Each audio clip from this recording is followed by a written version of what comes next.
Il collega Rosario Padovano ci informa.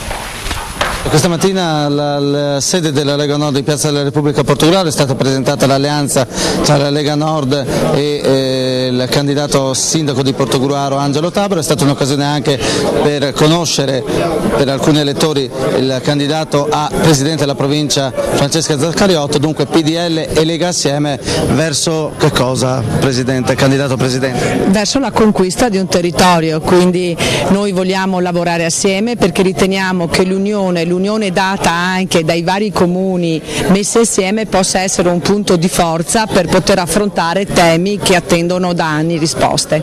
Ecco, quindi l'alleanza a Portogruaro è un punto di partenza, quindi?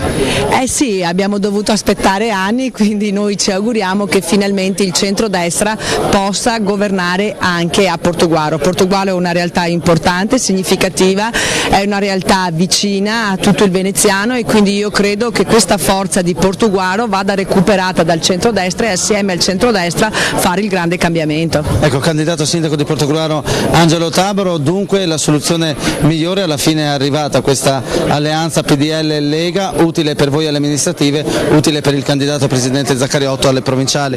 Beh, certamente questo accordo con la Lega garantisce, direi, la conquista di un territorio che ha bisogno di cambiare. Se Portogruaro ha avuto difficoltà in questi anni non è certo perché qualcuno era più forte di noi, era perché noi eravamo deboli e se noi anziché usare lo strumento della conflittualità politica usiamo lo strumento dell'accordo, della collaborazione, e io sono convinto che con la Zaccariotto avremo queste opportunità e crescerà non soltanto l'intera provincia con un nuovo colore, ma crescerà anche Portogruaro.